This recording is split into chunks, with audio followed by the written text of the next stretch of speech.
So what we're going to do right here is a quick test, very non-scientific, but it's just going to show you the differences between a couple of mics and the frequency response on them. And it's going to show you what kind of mic might be better for your type of voice. Different radios are better for some than others. It depends on the frequency response of the radio. So what we're going to do, we're going to look at the electrical tape is just to key up the mic. I only have so many hands, but we're going to take a SR198, a 636, and we'll do my cheap BM800 boom mic. And we're going to use a stock 2950. Nothing special, doesn't do anything. I'm going to use an audio generator. So you will hear the noise coming through here. You'll hear me speaking a little bit because I'm this far away. But this is what we got. This is what I'm going to use. So let's get to it. What you'll notice before we start, you're going to see, especially at low frequencies, a bunch of mumble jumble on here.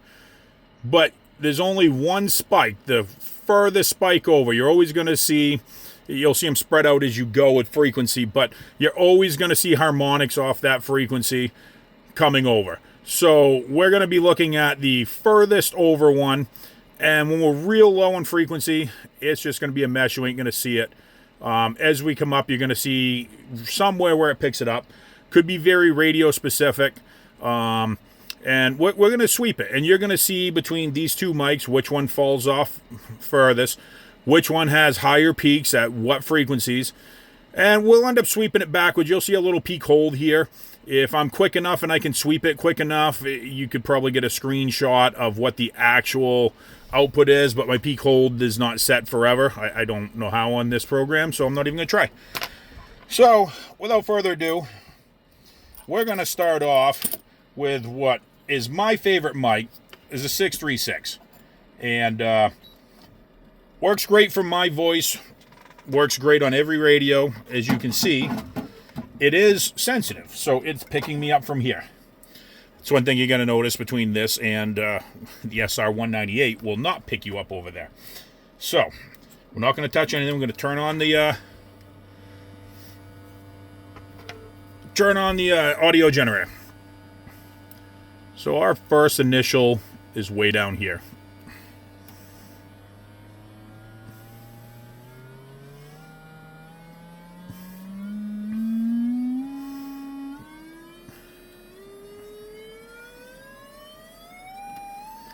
So this is the one we're looking for. You can see right there, it's about 80 dBm. That scale doesn't mean anything, it's just where it is.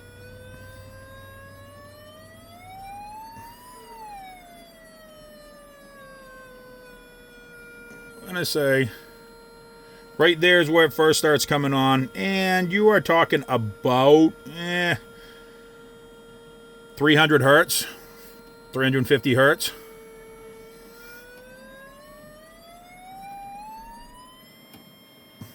These will space out and fade off, but still about the same frequency. Now we're going to step up to the next range here. And this is where most of your usable audio is.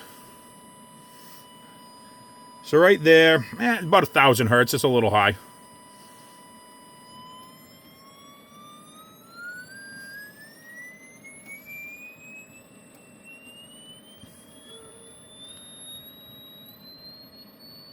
So we're starting to fade down real quick to nothing right there. And we're at about 4,700 hertz, give or take. So we'll say at 100 dBm, we're about 4,000 hertz. So this is pretty good for, we're seeing under 100 hertz to 4,000 hertz. It's picking me up a lot, as you can see, and I'm, 18 inches away, 2 feet away. Yes, I could pad it, I could do a lot of things, but this is what it is. So if we could take a screenshot of this sweep,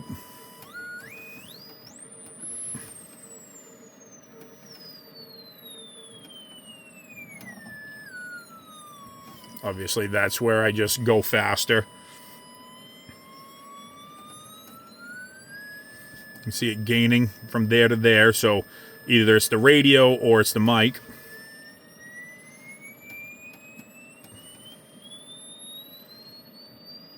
And fading off.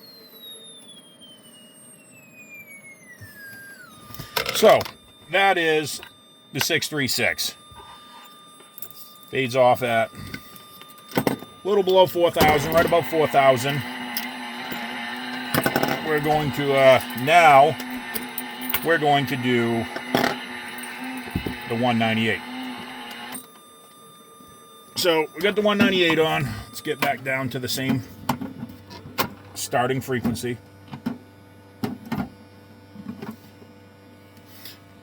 Alright, there we are. So we're at a low starting frequency.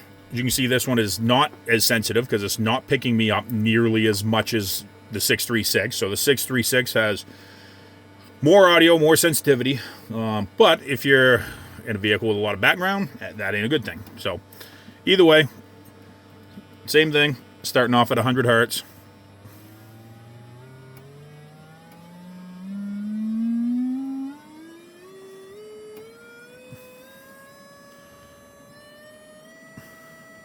Right there's about 100 dBm.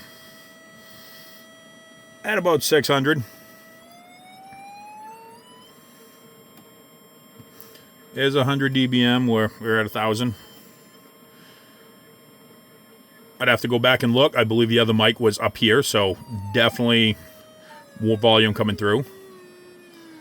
But we're going to switch up to the next scale.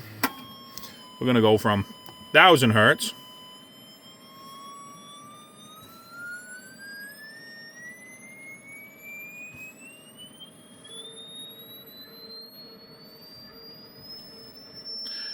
so, right there we're fading off.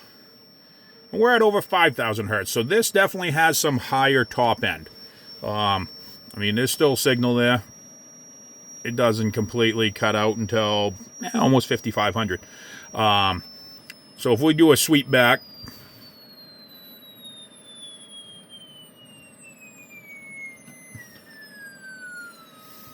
it's not bad. But as you can see down here low, there is not a lot of talk power from this mic, but up high there is. So you can play this two ways. If you got a deep voice, this might make it a little bit more tinny, which is good, give you some treble.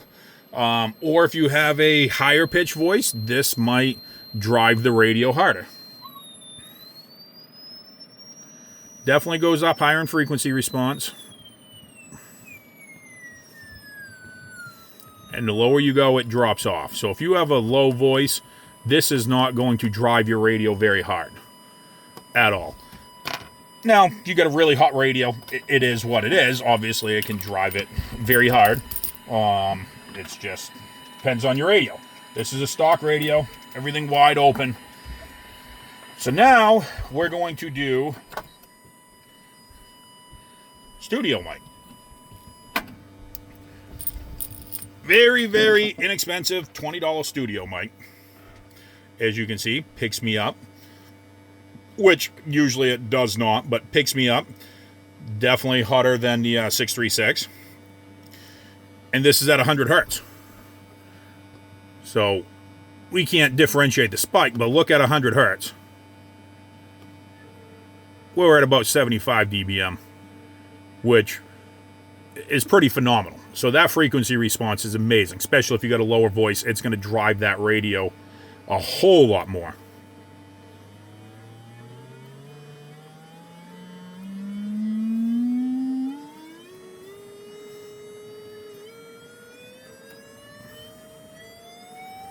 And look at it, we're at 65. So that's a lot of talk power down low compared to either of the other two mics. So now we're going to step it up a little bit. We're going to go up to the next one. We're going to start out at 1,000 hertz.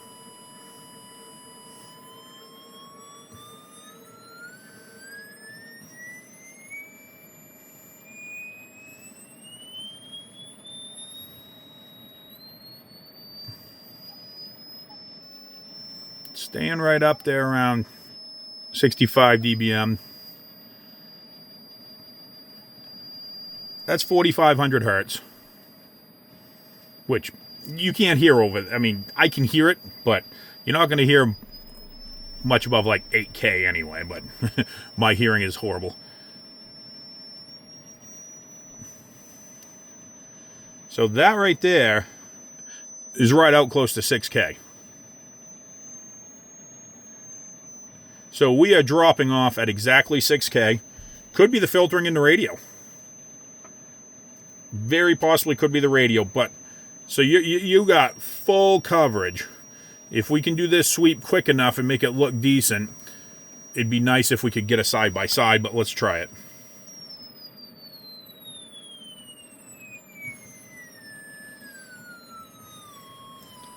Fades off quick, so I couldn't. See if that dip in there was from me moving too fast and not smooth, or if that dip in there is an actual dip.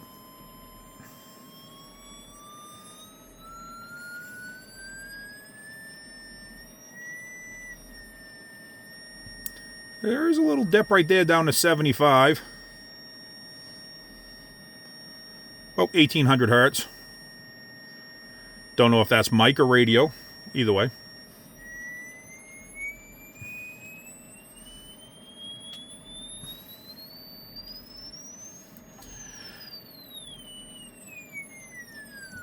So you get the idea. Some mics are definitely better for different voices. Realistically, the flatter the curve on a mic, probably the more equal you're going to sound coming out.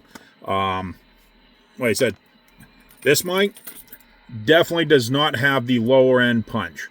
Doesn't have the higher end punch either, but it has a higher frequency response.